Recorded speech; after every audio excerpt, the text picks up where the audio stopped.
back, and McMahon has got in centre half, and Davy Hart has also switched wings. As James Lavery gets first possession here, an opportunity to set up a first attack with Brian Mallon. Nicely held onto here by Kevin O'Rourke on his debut. Beautifully played back in towards Mallon. Great scoring opportunity, and he knocks it over the bar, and he's done so inside 17 seconds. What a great start by Armagh. Brian Mallon, well, he started that move, take the pass back out as far as Barry Shannon. Aaron Kernan now looks up, see where Lavery is. Lavery's moving, chasing after him is Kevin Hughes, down as far as Martin O'Rourke, back towards James Lavery, the 23-year-old student, still moving forward, going past Gormley and putting this one over the bar. Good point for Armagh, for James Lavery. You didn't feel that he had the necessary pace to go by, but he's deceptively fast, held onto it brilliantly, and scored the second point of the match here for Armagh. I thought the Tyrone backs would surely pin a tackle on him here, but they were just unable to catch up with him, and Lavery struck it beautifully. Yes, a wonderful piece of very powerful running that time by Lavery. Was committed by Aaron Kernan, and he's got a little ticking as the ball is kicked over the bar, and Stephen O'Neill has his first point in this year's championship, and it's 2 points to 1. So good in the air alongside Kieran Toner. How they miss Paul McGrain, but he's one of those who's retired from the game. In as far as Ronan Clark tries to take it past PJ Quinn and succeeds. In fact, it's Kevin O'Rourke. O'Rourke looking for a support player. It's MacDonald, and MacDonald slips it over the bar. First point of the day for Stevie MacDonald. 3 points to 1. Peter MacDonald's team ahead in this match. His namesake Stevie from Kalibi getting it. Davy Hart trying to push it forward. That was a no-nonsense clearance by Kieran McKeever. Picked up here by Ryan McMenamin, wanting to get more involved in the game. Justin McMahon on as far as Tommy McGuigan. McMahon is up there, just ahead of him, waiting for a pass to come his way. It comes to Sean Kavanagh instead, looking for his first point of the match, and the white flag is raised, and Sean Kavanagh, last year's Footballer of the Year, gets his first score in this year's Ulster Championship, and it's 3 points to 2. Great score. Yeah, again, this was taken from distance. Again, the build-up again up along the wing. Kavanagh just moving out to the side here, gets the ball, just shoots inside, just doesn't even look, just instinctively knows where the posts are and shoots a wonderful point that, it must be said, Tyrone badly needed. It's so typical that pull the boot across the ball. I've often seen them given the well, other it way. is technically against the rules, but you'd question what the goalkeeper was doing, especially if Armagh lose this game by a point. Well, this is going to be put over the bar, and is put over the bar by Tommy McGuigan. Picking it with the really be upset at not getting more than 3 scores in 28 minutes with that win behind them. Well, they should be. It's Joe McMahon who's taken over the kicking duties, and Joe McMahon shows Stevie O'Neill how to do it, putting his first over the bar from 45 metres, and Tyrone leading the game for the first time by 4 points to 3. And I'm sure Mickey Hart and Tony Donnelly are saying that is a bit more like it.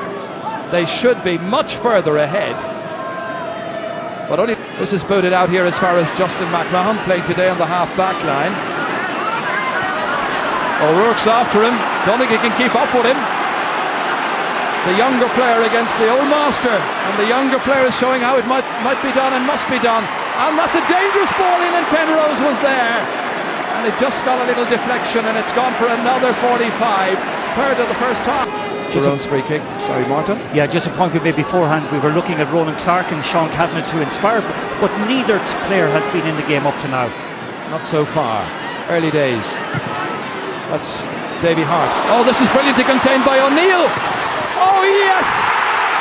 Stephen O'Neill marks his return to the championship in Ulster with a goal coming in the 32nd minute. Beautifully, calmly dispatched by Stephen O'Neill.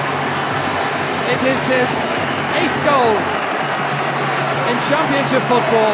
What about this for a pass in? Davy Hart finding O'Neill, going this way and that with Andy Mallon, and in the end calmly slipping it under the falling body of Paul Hearty.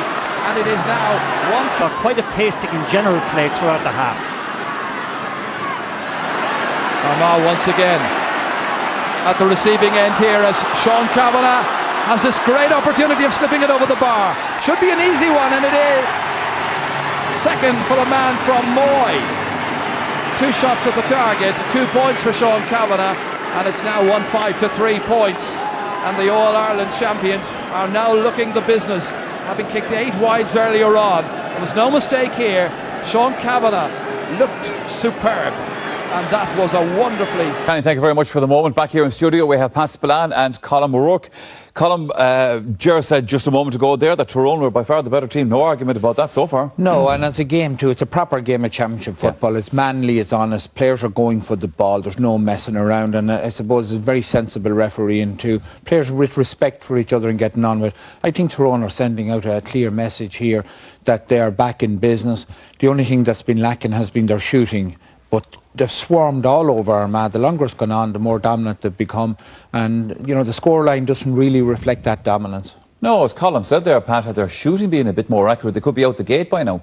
Yeah, they could have been. I mean, 20% return from shots at goal is very poor for the All-Ireland champions. But look, you know, it's a bit of like getting rid of dirty petrol, isn't it? You know, they're marching along in second gear. They're comfortably ahead. They will be disappointed with the missed chances. Like I said, can I just repeat what Colm said? I mean, it's a tough, hard, fair championship game, well refereed, and we're talking about it for all the right reasons. Quality-wise, only so. I thought, particularly from Armagh, a lot of poor passing, a lot of poor shot selection from both teams. So quality isn't exactly top notch, but we can. But enjoyable nonetheless. Enjoyable, yes. Yeah. All right, lads. Thanks for the moment. We're headed for a commercial break here in the programme. We're back with more from Colm and Pat right after that.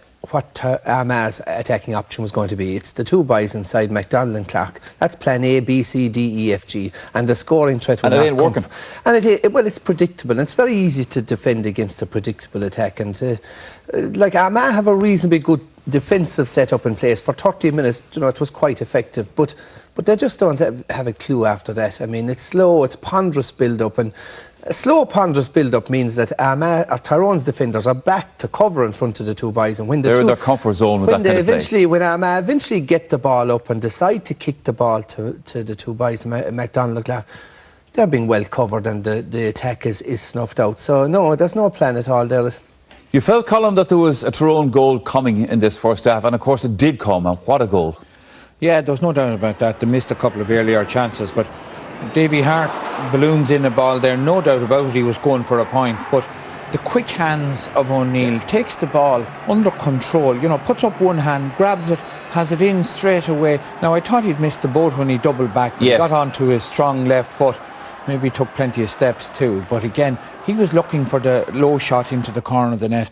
Paul Hearty had done very well up to that with a couple of other chances, but you know, O'Neill is back in business. He's a huge asset to the Tyrone team. He sort of balances out the loss of Brian Dooher. He's one of these players, Pat, that, you know, he's obviously a fantastic player. He seems to be injured. You think you're going to lose him for the season, as we thought during the league campaign, and then he's back and he bounces back as good as ever. But he's a class forward. He has a great brain. He has quick hands. He can kick with left and right, and he does what should be the primary function of any forward. The minute he gets the ball, he's looking to score a point or a goal, and that was a forward's instinct there. He had nothing else in mind. He wasn't looking for a support player. Brilliant goal. I would maybe question here to you, goalies shouldn't be beaten on the near post side, so you would question the goalkeeper's angles, but wonderful goal.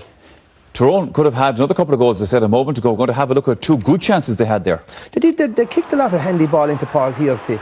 The one way you have to beat Tyrone is the minute you lose possession, you've got to mark them man to man. If they get an extra man, they'll destroy you. Here you have McGinley coming through from midfield.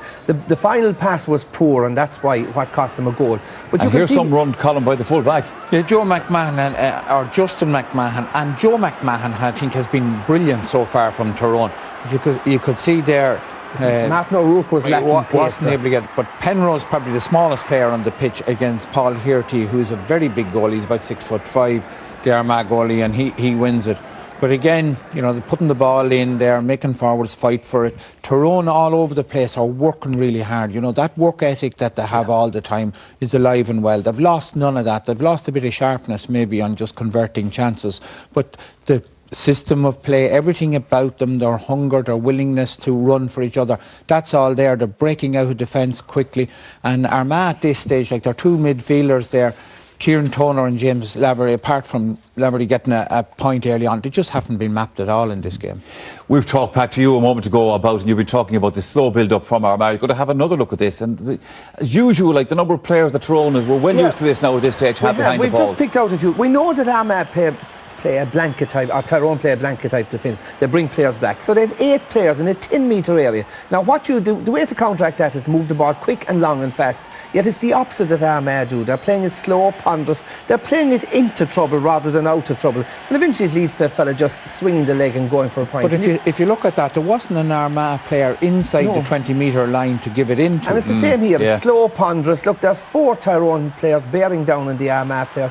He'll pass it again into a fella who's being marked. And that's not the way to play a blanket defence. A blanket defence, playing against a blanket defence, the ball must be moved quick and long. And if there are 5 players converging on 1 player, that means there are 4 players somewhere else. So you've got to play with the head. You've got to get the head up and move the